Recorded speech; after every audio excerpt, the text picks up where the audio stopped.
Shalom, selamat malam Bapak Ibu Saudara yang dikasihi Tuhan Yesus Kristus. Selamat kita berjumpa kembali dalam renungan pada malam hari ini. Kita bersyukur karena Tuhan selalu baik dalam kehidupan kita. Kasih karunia-Nya senantiasa dilimpahkan atas kita. Sebelum kita mendengarkan kebenaran firman Tuhan, mari kita berdoa. Bapa di sorga, Bapa dalam nama Tuhan Yesus Kristus, Tuhan dan Allah kami yang hidup, Tuhan yang selalu bersama-sama dengan kami, satu-satunya Tuhan yang layak dipuji disembah, Tuhan kami yang benar. Terima kasih untuk penyertaan-Mu atas kami sepanjang hari ini. Tuhan sudah menolong kami dalam segala aktivitas dan kegiatan kami. Kembali saat ini kami mau mendengar kebenaran firman-Mu. Urapilah kami supaya kami mengerti dan mentaati akan setiap kehendak-Mu. Dalam nama Tuhan Yesus kami berdoa. Haleluya, amin.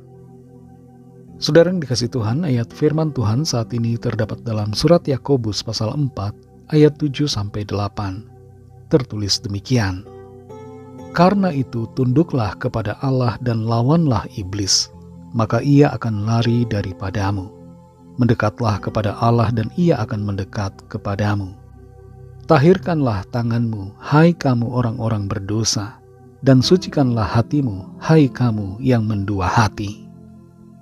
Saudara yang dikasih Tuhan, seorang anak yang masih kecil, masih SD, tidak mau sekolah karena dia melihat begitu banyak sosok yang menakutkan keluar dari dinding sekolahnya.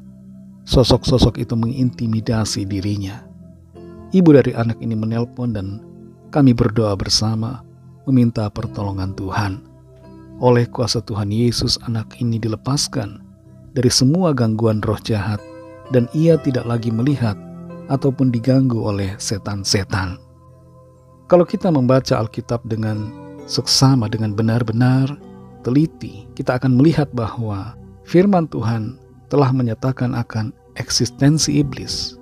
Dan ada 3 manifestasi dari kuasa iblis atau eksistensi iblis ini. Di antaranya adalah penguasaan iblis atas seseorang atau kerasukan. Iblis atau setan atau roh jahat dapat merasuki tubuh manusia. Dia dapat mengendalikan tindakan dan pikiran, serta bisa menyebabkan penyakit secara fisik ataupun mental. Contohnya adalah orang yang kerasukan setan di wilayah Gerasa, dan juga ada anak yang bisu karena kerasukan setan yang kemudian dilepaskan Tuhan. Manifestasi kedua adalah pencobaan dan godaan.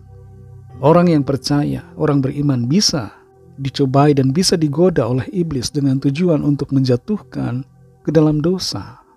Manifestasi dari kuasa iblis ini tidak terlihat, seringkali tidak nampak, tapi terjadi dalam pikiran manusia. Yang ketiga, saudara, manifestasinya adalah iblis membutakan pikiran dan menyebarkan kebohongan. Yohanes 8 ayat 44 menyatakan bahwa iblis adalah bapa segala dusta. Tuhan Yesus sendiri yang menyatakannya. Jadi iblis senang untuk mendustai dan membutakan pikiran manusia supaya tidak mengenal kebenaran, tidak mengenal Tuhan Yesus, menolak akan keselamatan di dalam Kristus, dan menolak akan nilai-nilai kebenaran dan keadilan, kasih, kekudusan di dalam Tuhan. Iblis senang untuk mengajarkan ajaran yang palsu, sehingga menjauhkan manusia dari keselamatan yang sejati. Nah, bagaimana kita dapat mengatasi semua manifestasi kuasa iblis? Kita perhatikan Yakobus 4 ayat 7-8 ini.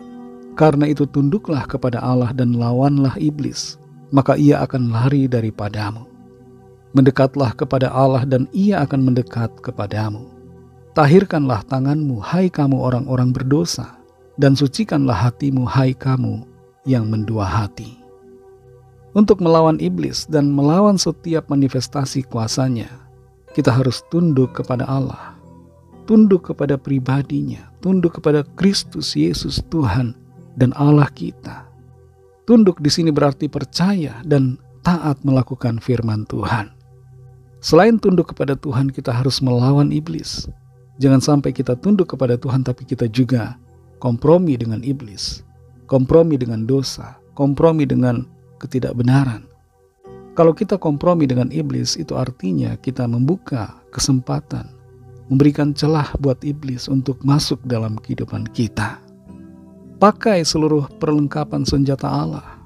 Kita harus pakai iman kita, hidup dalam kebenaran dan gunakan firman Tuhan untuk melawan setiap siasat dan kuasa iblis. Saudara yang dikasihi Tuhan, jangan biarkan iblis berkuasa di dalam kehidupan kita. Jangan berikan pijakan kaki buat iblis di dalam hidup keluarga, rumah tangga, di dalam usaha, dalam pelayanan kita, dalam segala aspek di hidup kita. Enyahkan iblis dengan kuasa nama Tuhan Yesus. Mari tunduk kepada Tuhan dan lawan iblis, serta hiduplah di dalam kebenaran. Jangan mendua hati, tapi biarlah hati kita selalu tertuju kepada Tuhan Yesus Kristus, yang adalah Tuhan dan Juru Selamat kita, pemegang kuasa atas segala-galanya. Mari kita berdoa. Terima kasih Tuhan Yesus, kami mengucap syukur untuk firman-Mu ya Bapa, karena firman-Mu memberikan kami kekuatan, menuntun kami untuk selalu hidup berkemenangan di dalam Tuhan, tidak terpengaruh dan tidak dikuasai oleh iblis, tidak masuk ke dalam perangkap tipuan dan godaan iblis, tapi selalu hidup dalam kebenaran-Mu, memiliki pikiran Kristus, memiliki hati yang sungguh mengasihi Engkau Tuhan. Pimpin kami selalu Roh Kudus untuk melangkah di dalam kuasa-Mu, dalam kemenangan-Mu, dan di dalam kebenaran-Mu. Berkati kami di sepanjang malam hari ini, dalam istirahat kami. Berikan kami tidur yang nyenyak dan bangunkan kembali besok pagi dengan kekuatan baru. Naungi dan lingkupi kami dengan kasih dan kuasa-Mu. Kembali kami membawa setiap pergumulan kami masing-masing, setiap permohonan doa yang disampaikan. Lawatlah ya Tuhan dan nyatakan kuasa, pertolongan dan mujizat-Mu bagi setiap kami. Bagi yang sedang dalam penantian pekerjaan, yang sedang berusaha, merintis usaha baru, berikanlah pertolongan. Nyatakan mujizat-Mu, pertolongan-Mu yang ajaib bagi setiap kami. Berkati bangsa kami Indonesia dan juga semua bangsa di dunia ini. Berikanlah keamanan, kedamaian, dan kesejahteraan. Dan lawatlah setiap orang dari segala bangsa, supaya percaya kepadamu dan menerima anugerah keselamatan. Ampunilah kami akan dosa kesalahan kami, seperti kami juga mengampuni orang yang bersalah kepada kami. Dan janganlah membawa kami ke dalam pencobaan, tetapi lepaskanlah kami daripada yang jahat, karena Engkaulah yang punya kerajaan, dan kuasa dan kemuliaan, sampai selama-lamanya. Amin. Terimalah berkat Tuhan. Tuhan memberkati engkau dan melindungi engkau. Tuhan menyinari engkau dengan wajah-Nya dan memberikan kasih karunia. Tuhan menghadapkan wajah-Nya kepadamu dan memberikan damai sejahtera. Berkat dan anugerah Allah Bapa, kasih karunia dari Tuhan Yesus Kristus, dalam persekutuan dengan Roh Kudus, menyertai kita semua, sekarang ini dan sampai Maranatha Tuhan Yesus datang kembali, dan bahkan sampai selama-lamanya. Dalam berkat nama Tuhan Yesus Kristus, haleluya, amin. Puji Tuhan, saudara yang dikasihi Tuhan, saya percaya firman Tuhan menjadi berkat dan kekuatan buat saudara semua, dan Roh Kudus akan menolong saudara untuk lebih lagi memahami kebenaran firman Tuhan dan hidup selalu dalam kemenangan. Tuhan Yesus memberkati saudara semua. Sampai jumpa dalam renungan yang berikutnya. Haleluya.